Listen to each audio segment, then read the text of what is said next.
नमस्कार दोस्तों, मैं हरनाम सिंह और आप देख रहे हैं दिल्ली क्राइम टाइम। सबसे पहले तो हम अपने दर्शकों से माफ़ी चाहते हैं कि पिछले कई दिनों से हम अपने किन्हीं निजी कारणों के कारण वीडियो नहीं बना सके। इस विषय में हमारे पास बहुत से मैसेजेस हमें हमारे दर्शकों के मिले हैं, तो सबसे पहले तो हम उनसे माफ़ी चाहते हैं। आज हम बात करेंगे दिल्ली में हो रही निगम चुनावों की सुगबुगाहट को लेकर। गुजरात चुनाव के साथ भारतीय जनता पार्टी दिल्ली में भी चुनाव कराना चाहती है। परिसीमन की प्रक्रिया शुरू हो चुकी है, तो ये सुगबुगाहट क्षेत्रीय नेताओं में चल पड़ी है कि चुनाव कब होंगे। जैसा कि हमने आपको पहले अपनी एक वीडियो में बताया था कि भाजपा और आम आदमी की जो जंग चल रही है, इसमें मनीष सिसोदिया पर जो कार्रवाई भारतीय जनता पार्टी या कहें कि भारत सरकार के द्वारा की गई शराब नीति को लेकर, भ्रष्टाचार को लेकर, हमने पहले भी आपको बताया था कि इस कार्रवाई के पीछे हो सकता है कि भारतीय जनता पार्टी दिल्ली में चुनाव कराना चाहती हो। भारतीय जनता पार्टी का इरादा उसी दिन हमने भांप लिया था और आपको बता दिया था कि केंद्रीय मंत्री के द्वारा रोहिंग्याओं का जो सवाल, बसाने का जो सवाल दिल्ली में उठाया गया, उसको लेकर आम आदमी पार्टी ने भारतीय जनता पार्टी को आड़े हाथों लिया। उसके 2 दिन के बाद ही मनीष सिसोदिया के ठिकानों पर रेड मारी गई ताकि यह मुद्दा दबाया जा सके। और इस मुद्दे को दबाने के बाद जो लहर शुरू हुई भ्रष्टाचार की, शराब नीति की, जबरदस्त आंदोलन भारतीय जनता पार्टी के द्वारा किए गए, उससे लगता था कि कहीं ना कहीं यह दिल्ली में चुनाव कराने की शुरुआत हो सकती है। और वो जो प्रक्रिया है धीरे धीरे अब हमारे सामने आने लगी है। राजनीतिक लाभ उठाने का जो सिलसिला भारतीय जनता पार्टी का 2014 से रहा है, किसी न किसी मुद्दे को एकदम से इतना ज्यादा हाइक कर दिया जाए कि लोग सब कुछ भूल जाएं, और वही हुआ भी। रोहिंग्याओं को बसाने का जो मुद्दा केंद्रीय मंत्री के द्वारा उठाया गया और आम आदमी पार्टी ने जिस प्रकार से भाजपा को आड़े हाथों लिया, तो कहीं ना कहीं उस मुद्दे को लेकर भारतीय जनता पार्टी घिरती हुई दिखाई दी थी। लेकिन मनीष सिसोदिया पर जो रेड मारी गई, उस रेड के कारण आम आदमी पार्टी उस मुद्दे को छोड़ती हुई दिखाई दी। अपनी रक्षा को ही मुद्दा बना लिया गया। इन सभी बातों को देखते हुए हमने आपको बताया था कि कहीं ना कहीं भारतीय जनता पार्टी दिल्ली में चुनाव कराना चाहती है। तो साथियों, अब चुनाव की प्रक्रिया दिल्ली में शुरू हो चुकी है। चुनाव आयोग के द्वारा सीटों का परिसीमन किया जा रहा है। 272 से घटाकर 250 सीटें लगभग कर दी गई हैं और इन 250 सीटों पर जल्दी ही आपको दिल्ली में चुनाव होते हुए दिखाई देगा। इस विषय को लेकर आपने देखा होगा कि क्षेत्रीय जो नेता हैं, जो निगम चुनाव लड़ने की फिराक में हैं या कहें कि लड़ना चाहते हैं, वो भी एकदम से जाग उठे हैं। हर पार्टी में हर वो कार्यकर्ता जो चुनाव लड़ना चाहता है, उसने अपने राजनीतिक हथियार निकालने शुरू कर दिए हैं। अब आप धीरे धीरे देखेंगे कि दिल्ली की सड़कों पर, कॉलोनियों के अंदर, गांवों के अंदर, सड़कों पर, खंभों पर आपको पोस्टर लगे दिखाई देंगे, जिनमें क्षेत्रीय नेता अपने आप को दावेदार साबित करने का प्रयास करेंगे। इस विषय को लेकर तो हम लोगों के बीच में गए थे, लेकिन भारतीय जनता पार्टी ने जो एक निगम बनाने की प्रक्रिया बीच में शुरू की और चुनाव आयोग को चुनाव को टालना पड़ा। अब चुनाव आयोग परिसीमन की प्रक्रिया एक निगम को लेकर शुरू कर चुका है और आप देखेंगे कि जल्दी ही दिल्ली में चुनाव होते हुए आपको दिखाई देंगे। तो दोस्तों, अब हम फिर से इस विषय को लेकर जनता के बीच में जाएंगे, उन छोटे छोटे नेताओं के बीच में जाएंगे जो दिल्ली में निगम का चुनाव लड़ना चाहते हैं, जो अपने आप को अपने क्षेत्र में उम्मीदवार समझते हैं। अब आपको दिखाई देगा दिल्ली के अंदर जगह जगह पर छोटे छोटे नेता छोटे छोटे कार्यक्रम हर क्षेत्र में आपको करते हुए दिखाई देंगे। तो इस सब प्रक्रिया को या इन सभी कार्यक्रमों को हम प्रयास करेंगे कि आप तक पहुंचाया जाए। उन नेताओं के जो विचार हैं उनको आप तक पहुंचाया जाए, और जनता इस दिल्ली की जंग के विषय में क्या सोचती है, इस विषय को लेकर भी हम आपके पास आएंगे, आप लोगों के बीच में आएंगे, और जो सवाल आपके मन में हैं उन पर हम बात करेंगे और ये जानने का प्रयास करेंगे कि दिल्ली के मतदाता का जो मूड है वो क्या चाहता है, दिल्ली में किसकी सरकार या किसकी सरकार निगम में चाहता है, ये जानने का प्रयास हम आपसे करेंगे। तो साथियों, बहुत जल्द हम आप लोगों के बीच में आएंगे और आपके विचार जानने का प्रयास करेंगे और आपके विचारों को आम लोगों तक भी पहुंचाएंगे, ताकि आम लोगों को भी ये पता चले कि दिल्ली का मतदाता आखिर निगम चुनाव को लेकर चाहता क्या है। पिछले 20 वर्षों से निगम में भारतीय जनता पार्टी का एकाधिकार रहा है, और जब से निगम चुनाव टाले गए हैं तब से लेकर अब तक का जो समय बीच में गुजरा, वह समय भी भारतीय जनता पार्टी के जो लोग हैं, निगम में जो कमिश्नर की नियुक्ति की गई है, तो कुल मिलाकर अगर हम इन सब चीजों को देखें तो अब भी भारतीय जनता पार्टी ही निगम में बनी हुई है। जनता इस विषय में क्या सोचती है, लोग इस विषय में क्या सोचते हैं कि पिछले 20 वर्षों का जो कार्यकाल निगम में भारतीय जनता पार्टी का रहा, वो कैसा कार्यकाल रहा, लोगों को क्या सुविधाएं निगम से चाहिए थी जो उन्हें नहीं दी गई, लोग क्या चाहते हैं कि हमारा निगम पार्षद किस प्रकार का होना चाहिए, उसमें क्या गुण होने चाहिए, यह भी हम जनता से पता करने का प्रयास करेंगे। और जो लोग उम्मीदवारी का दावा कर रहे हैं उनसे भी यह जानने का प्रयास करेंगे कि वो किस प्रकार से जनता को सुविधाएं निगम की तरफ से दिलाएंगे या जनता को किस प्रकार से लाभ वो पहुंचा सकते हैं, और उनकी सोच अपने क्षेत्र के विषय में क्या है, किस प्रकार के कार्य वो जनता के बीच में रहकर करेंगे।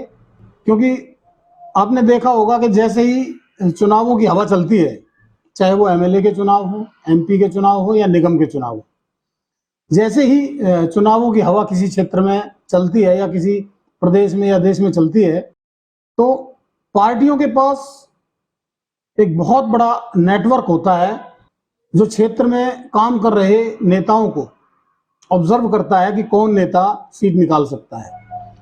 सर्वे कराए जाते हैं, क्षेत्रीय नेताओं से राय ली जाती है।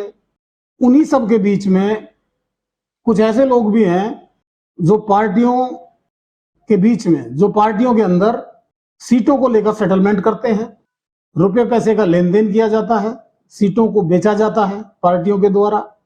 अभी जब हमने पिछली बार यह प्रक्रिया शुरू की थी, आप लोगों के बीच में हम आए थे, तो हमने देखा था कि कई लोगों ने कहा कि करोड़ों में निगम की टिकटें पार्टियां बेचती हैं, और बहुत से लोग ऐसे थे जिन्होंने ऑफ द रिकॉर्ड हमें बताया कि हम पूरी तरह से तैयार हैं और जितना भी पैसा खर्च होगा, जितना भी पैसा पार्टी को देना पड़ेगा हम देंगे, लेकिन टिकट हम लेकर आएंगे।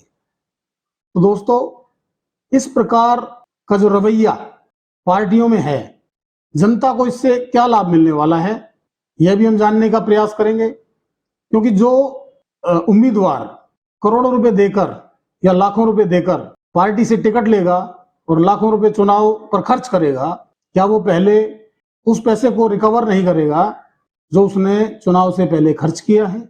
अगर वो उसको रिकवर करेगा तो जनता को इसमें क्या लाभ मिलेगा, जनता क्या करेगी, किस प्रकार से अपने निगम पार्षद का चयन जनता को करना चाहिए, या जनता किस प्रकार के उम्मीदवारों को महत्व देती है, यह भी हम जानने का प्रयास करेंगे। क्या जनता सोचती है इस विषय में कि जो लोग रुपया देकर टिकट लेकर आएंगे पार्टियों से, उनके विषय में जनता का क्या विचार है, उन लोगों को वो किस प्रकार से देखते हैं, क्या वो उनको जिताएंगे। अभी तक तो हमने देखा है कि ऐसा ही होता आया है कि जनता पार्टी के नाम पर और क्षेत्रीय जातिवाद या कहिए कि क्षेत्रीय समीकरण के नाम पर उम्मीदवारों को वोट देती आई है। क्या दिल्ली में इस बार इस भ्रम को तोड़ा जा सकता है? क्या जनता अपना निर्णय लेने में सक्षम है? क्योंकि आपने देखा होगा कि एक लहर चलती है, जैसे आम आदमी पार्टी की एक लहर चली, पंजाब में पीछे चली, दिल्ली में भी 2 बार यह लहर चल चुकी है। तो क्या मतदाता फिर से उसी लहर में बह जाएगा? इस बात की भी हम पड़ताल करेंगे कि मतदाता क्या फिर से बहाव के साथ जाएगा, या अपने क्षेत्र में ऐसे एक नेता को जिता कर लेकर आएगा जो उनके काम को तरजीह दे, उनके क्षेत्र के कामों को करवाए, और जो लोग करोड़ों रुपए लगाकर चुनाव लड़ेंगे उनको जनता किस प्रकार से जवाब देगी और उनको जिताएगी या हराएगी, इन सभी बातों को लेकर हम जनता के बीच में जाएंगे, आप लोगों के बीच में आएंगे। साथियों, विषय बहुत बड़ा है। चुनाव केवल चुनाव नहीं है, चुनाव एक छोटा सा शब्द है, लेकिन इसके पीछे बहुत बड़े रणनीतिकार काम करते हैं। सभी पार्टियों में इस विषय को लेकर एक बहुत बड़ा नेटवर्क काम करता है। जनता को लुभावने प्रलोभन दिए जाते हैं। जैसा कि आपने देखा होगा, आम आदमी पार्टी ने जो फ्री बिजली, फ्री बस, फ्री पानी, इस प्रकार के प्रलोभन दिए, और वो जनता के दिलो दिमाग में जो है बस गई, या कहिए बैठ गई, और लोगों को ऐसा लगा कि यही वह व्यक्ति है जो हमारा भला कर सकता है। लेकिन ऐसा नहीं है कि कुछ लोगों को फायदा नहीं हुआ, बहुत से लोगों को इसका फायदा भी मिला है। लेकिन जो मुख्य लोग हैं, जो गांव के लोग हैं, जो गांवों में रहते हैं, उनको इसका क्या लाभ मिला, यह भी हम लोगों से पूछने का प्रयास करेंगे। क्योंकि अगर आप दिल्ली के गांवों में जाएंगे तो आपको देखने के लिए मिलेगा कि दिल्ली के गांवों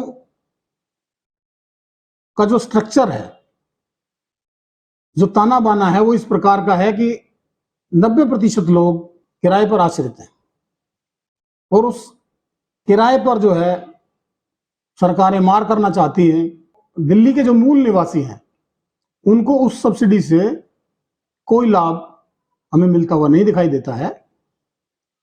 तो जनता या दिल्ली के लोग या गांव के लोग जो रूरल और अर्बन विलेजेस में रहते हैं, उनको इसका क्या लाभ मिला है, या वो क्या सोचते हैं इस विषय में। और जो उस क्षेत्र में रहने वाले किराएदार हैं, क्योंकि अगर मकान मालिक को लाभ नहीं होगा तो वो लाभ किराएदार तक नहीं पहुंचता है। तो दिल्ली में जो रहने वाले किराएदार हैं उन गांवों के अंदर, उनसे भी हम बात करेंगे और जानने का प्रयास करेंगे कि दिल्ली सरकार की जो स्कीम दिल्ली सरकार चला रही है उसका लाभ उन्हें मिल रहा है या नहीं, और यदि मिल रहा है तो किसको मिल रहा है। इसका ज्यादातर लाभ अगर आप देखेंगे तो दिल्ली में रहने वाले केंद्र सरकार के कर्मचारी, दिल्ली सरकार के कर्मचारी जो स्टाफ क्वार्टर्स में रहते हैं या झुग्गी झोपड़ी में रहने वाले लोग, ज्यादातर लाभ उनको ही मिलता हुआ दिखाई देता। अनाधिकृत कॉलोनियां जो दिल्ली के अंदर हैं उनको भी मेरे ख्याल से, जैसा मैं समझता हूं, इसका कोई लाभ उन तक नहीं पहुंच पाया है, क्योंकि जो अनाधिकृत कॉलोनियों में लोग रहते हैं उनके पास भी कूलर, एसी, पंखे, बल्ब्स, बहुत सारी चीजें एक मकान के अंदर होती हैं जो कि महीने में 200 रीडिंग या 300 रीडिंग से ऊपर चली जाती हैं। तो वो लोग भी उस लाभ से वंचित हैं। तो उनसे भी बात करेंगे कि क्या इस स्कीम को लेकर, दिल्ली सरकार ने जो स्कीमें चला रखी हैं उनको लेकर वो लोग क्या सोचते हैं, और सरकार क्या कदम उठाए, दिल्ली सरकार, कि उनको भी उसका लाभ मिल सके। तो बहुत से विषय हैं जिनको जनता के बीच में लेकर जाया जाएगा इस चुनाव को लेकर। अब कल से हम एक श्रृंखला की शुरुआत करेंगे जिसे हमने नाम दिया है दिल्ली की जंग। तो दिल्ली की जंग में हम आपसे अब भविष्य में मुलाकात करेंगे, जब तक ये चुनाव नहीं हो जाते निगम के। तो हम दिल्ली की जंग का जो कार्यक्रम है, जो सीरीज है, हम उसको शुरू करेंगे और आम आदमी के विचार, छोटे छोटे जो नेता क्षेत्र में चुनाव लड़ना चाहते हैं, जो अपने आप को उम्मीदवार मानते हैं, उनके विचार, और जो प्रदेश स्तर के नेता हैं जो इन नेताओं को टिकट दिलाएंगे, उनसे भी हम बात करेंगे कि वो क्या सोचते हैं, किस प्रकार के उम्मीदवारों को पार्टियां टिकट देने पर विचार कर रही है। यह भी हम आप तक बात पहुंचाएंगे। तो दोस्तों, अब आपके पास हम आने वाले हैं, तो तैयार हो जाइए। आपके अंदर जो कुछ भी भरा हुआ है, या हम कहें कि आपके अंदर जो गुस्सा है या जो प्यार है किसी के प्रति, किसी पार्टी के प्रति, किसी उम्मीदवार के प्रति, किसी नेता के प्रति, आप उसको हमारे कैमरे के सामने जाहिर कीजिए, ताकि आपकी जो आवाज है, आपके जो विचार हैं, वो सब लोगों तक पहुंच सके और लोगों को पता चले कि दिल्ली की जनता क्या चाहती है। क्या ये चुनाव इसी वर्ष में होंगे, 2022 में, या 2023 में अप्रैल तक चले जाएंगे, और इन चुनावों में पार्टियां किस प्रकार की नीतियां तय करेंगी, यह भी एक विषय है जो आप तक पहुंचाने का हम प्रयास करेंगे। तो दोस्तों, इसके साथ ही हम आपसे इजाजत लेते हैं और उम्मीद करते हैं कि जब हम आपके पास आएंगे तो दिल खोलकर आप अपने विचार हमारे कैमरे के सामने रखेंगे। तो साथियों, इसके साथ ही मैं आपसे इजाजत लेता हूं। नमस्कार, धन्यवाद, जय हिंद।